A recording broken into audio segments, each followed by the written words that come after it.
মাত্ৰ আৰু 2 মিনিট মই মাত্ৰ শিক্ষাৰ মোৰ অৱস্থা শিক্ষাৰ কথাটো ক'লে হাহাকাৰ লাগি যাব সদতে হাহাকাৰ লাগিব আপুনি লিখিত আনিছে নহয় দি দিব স্যাৰ মাত্ৰ 2 মিনিট স্যাৰ 2 মিনিট দিয়ক মিনিষ্টাৰ উইল ৰিপ্লাই মাননীয় মুখ্যমন্ত্ৰী ডাঙৰীয়া আছে 2 মিনিট সময় দিয়ক দিছে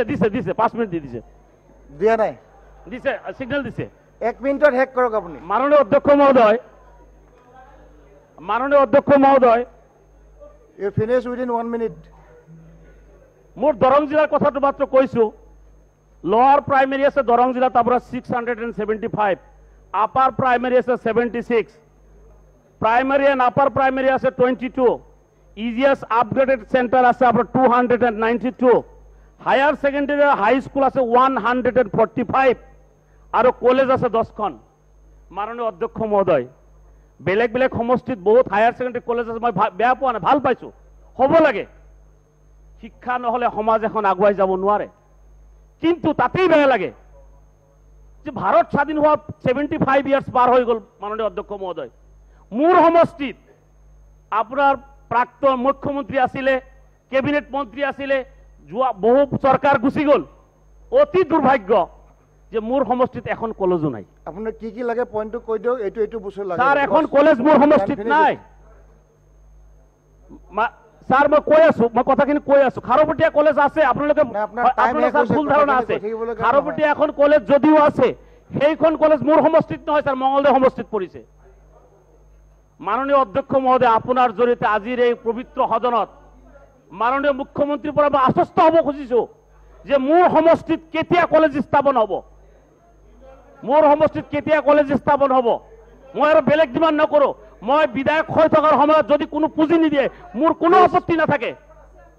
মই কৈ আছো দীনদয়াল আছে মাত্ৰ সায়েন্স কলেজ স্যাৰ আৰ্টছ আৰু কমাৰ্চ নাই আমাৰ মুছলমান মানুহবিলাকে দুখীয়া মানুহবিলাকে মাত্ৰ আৰ্টছ আৰু কমাৰ্চত পঢ়িব খোজে সায়েন্সত পঢ়িব নোখোজে